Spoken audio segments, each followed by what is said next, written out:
Muy buenas noches, hermanos. Bienvenidos al Ministerio de la Comunidad de las Clases Bíblicas. En estas miniseries bíblicas abordaremos algunas verdades de la doctrina de nuestro Señor Jesucristo y que algunos católicos están confundidos y no las tienen claras. Hoy, con estas miniseries, buscamos fundamentar y clarificar la doctrina de Cristo, lo que de verdad Él dice en las Escrituras. Ok, hermanos, pues bienvenidos una vez más a estas miniseries bíblicas. Este es el mensaje número 2. No sabemos cuántos van a ser, si 10, 12, 15, las que sean necesarias. Esta vez vamos a hablar un poquito acerca del fundamento bíblico del purgatorio, dado que hay mucha confusión y unas enseñanzas totalmente erróneas, equivocadas. Pero hoy vamos a ver qué es lo que dice la palabra de Dios.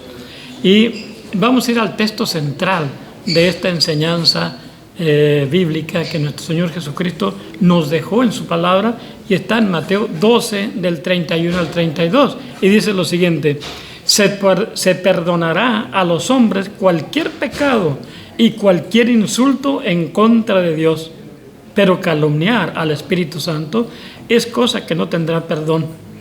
Al que calumnie al Hijo del Hombre se le perdonará, pero el que calumnie al Espíritu Santo no se le perdonará ni en este mundo ni en el otro. Esta es la base bíblica, es el texto central que nos da la fe, la visión, y nos fortalece la fe y nuestra esperanza de saber que en nuestro viaje a la eternidad, después de nuestra muerte, vamos a tener que enfrentarnos directamente al juez universal, que es Cristo Jesús. Y mientras vivimos en esta existencia, tenemos que caminar en las obras que Él mismo ha dejado para que no perdamos esa salvación que ya Cristo nos dio. Como dice Efesios 2, del 8 en adelante, que no vayamos a perder nuestra salvación por no ejercitar nuestra fe en esas obras buenas que Él ya dispuso para nosotros. Y de este texto también se desprenden otros textos que cobran su sentido en este texto de 12, 31, 32, y como son Lucas 12, 28, que es el paralelo de este mismo texto. Y nos dice, por ejemplo, en 1 Corintios 3, 13, un día se verá el trabajo de cada uno, se hará público en el día del juicio, cuando todo sea probado por el fuego. El fuego probará la obra de cada uno. Si lo construido resiste al fuego, será premiado. Pero si su obra se convierte en ceniza, el obrero tendrá que pagar. Se salvará, pero como a través del fuego. Este texto nos da mucha luz de que ese lugar, o esa manera, o esa instancia antes de entrar al cielo, que la Iglesia Católica llama purgatorio, porque es una palabra que nos ayuda a purificar, a tener el sentido de purificación. La propia palabra purgar no es otra cosa más que eso, purificar. Entonces, esa purificación de antemano, antes de entrar al cielo, es precisamente porque dice Apocalipsis 21, 27, que nada manchado entrará en la Jerusalén celestial, de acuerdo a Apocalipsis 21, 10. Y lo mismo nos dice Hebreos 12, 14. Procuren estar en paz con todos y progresen en santidad, pues sin ella nadie verá al Señor. Cuídense, no sea que alguno de ustedes pierda la gracia de Dios. También en Mateo 5, del 25 al 26 dice: trate de llegar a un acuerdo con tu adversario mientras vas todavía de camino al juicio.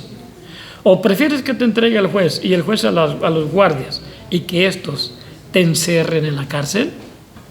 En verdad te digo que no saldrás de allí hasta que hayas pagado el último centavo. Esto nos da la idea de que el purgatorio es una instancia donde estamos de paso. Estamos de paso y algún día tendremos que atravesar ese estado de vida cuando estemos ya purificados. ¿Por qué? Porque no todo el mundo tiene la dicha de morir perfectamente purificado. pero tampoco sus obras merecen el infierno. Entonces, aquí estamos hablando de una instancia temporal. Y una vez que hayamos alcanzado la purificación, entraremos en el reino de los cielos. Y sabemos de antemano que del infierno nadie puede salir. Y del cielo, pues no hay necesidad de salir. Ahí estamos felices. Pero del purgatorio sí. Y aquí Jesucristo nos da a entender que es algo temporal en el cual entramos en ese proceso de purificación y podremos salir. Dice, por eso Jesús en Mateo 5, 23, 24 y Lucas 12, 58 y 59 nos recomienda y nos dice: si estás para presentar tu ofrenda en el altar y te acuerdas que tu hermano tiene algo contra ti, deja tu ofrenda y ve a reconciliarte con tu hermano y luego ven a presentar tu ofrenda. Y allí en Mateo 18, 32 dice, y no saldrá de ahí hasta que pague el último cuadrante. Ese es algo grande que nos da una certeza de esta doctrina. Y ahora, en el Antiguo Testamento, en Miqueas 7:9, dice, por ahora debo soportar la cólera de Yahvé, pues me rebelé contra él, mientras examina mi causa y me hace justicia. Entonces me hará salir a la luz y yo veré su fidelidad. Eso nos da también una figura de lo que es el purgatorio.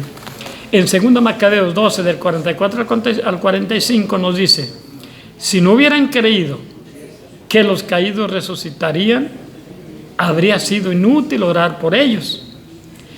Mandó pues ofrecer sacrificios de expiación por los muertos para que quedaran libres de sus pecados. Esta enseñanza del Antiguo Testamento, de este libro deuterocanónico, es grandiosa porque nos da la confianza de que podemos orar a Dios por aquellas almas que están purgando sus pecados para que Dios tenga misericordia de ellos. Y aquellos no pueden abogar por sí mismos, pero sí nosotros, que somos la iglesia, la misma iglesia que estamos caminando en esta tierra, todavía tenemos la oportunidad de pedir por esas almas, también como nos dice San Juan 5, del 16 al 17, que si alguno ve a su hermano en pecado, pero un pecado que no sea de muerte, pues ore por él y Dios le perdonará y le dará vida. Pero cuando vemos que un hermano ya cayó en un pecado de muerte, pues ya no hay nada que hacer. Pero aquí está hablando de una persona que ya murió, porque mientras está en vida hay oportunidad de que Dios le perdone y le dé vida, pero cuando ya murió ya no, ya solamente nosotros podemos hacerlo. Ahora, y si murió en pecado mortal, en pecado de muerte, pues nosotros ya nada tenemos que hacer, aunque como nosotros no sabemos cuál fue el destino de esa alma, podemos orar. Y como esa oración siempre tiene poder y es valedera, llegará hasta Dios. Como esa persona por la que estamos orando ya está en el infierno, no le va a servir a ella, pero sí va a ser derramada como una bendición, como un vaso de agua fresca para las almas que todavía están en esa instancia temporal que es el purgatorio, para que puedan tener misericordia de Dios con esa oración que nosotros estamos haciendo, porque es una oración para la iglesia purgante. En 1 de Pedro 3:19 dice, y él fue a pregonar a los espíritus que estaban en prisión. Esta prisión no era el cielo, porque si hubiera sido el cielo, pues no necesitaban la predicación de Cristo, pero tampoco era el infierno, porque si hubieran estado condenados ya Jesucristo no hubiera ido a predicarles la buena noticia. Entonces, esta instancia es precisamente la doctrina que Cristo nos deja, que podemos todavía ayudar a que esa alma que está en ese estado de purificación, Dios tenga misericordia de ellos y los saque de ese lugar y se purifiquen cuanto antes posible. En 1 de Pedro también 4:6 dice, la buena nueva fue anunciada hasta los muertos. Cristo no le predica a los demonios del infierno porque ellos no tienen remedio, solo a los hijos de Abraham, como dice Hebreos 12, del 14 al 18. Entonces aquí hay una seguridad de que esa instancia temporal que nosotros llamamos purgatorio es una realidad, porque también Judas 23 nos dice, a unos salvados arrancándolos del fuego. Ahí está, del infierno nadie se le arranca, solamente del fuego del purgatorio. Y en Salmo 66, 12 también nos dice, dejaste que cualquiera cabalgara sobre nuestra cabeza, por el fuego y por el agua hemos pasado, pero al fin nos has hecho respirar. Y en Zacarías, en el Antiguo Testamento también, 13, del 8 al 9, nos dice, 2/3 serán exterminados, y solo se salvará 1/3. Echa este tercio al fuego, lo purificaré como se hace con la plata, lo pondré a prueba como el oro. Él invocará mi nombre y yo lo escucharé. Entonces yo diré, este es mi pueblo, y él a su vez dirá, Yahvé es mi Dios. Esta es una figura que se perfeccionaría ya con la doctrina de nuestro Señor Jesucristo. Por ejemplo, Zacarías 9:11 dice, en cuanto a ti, por consideración a tu alianza, celebrada en sangre, sacaré a los presos de las cisternas secas en que los guardaban.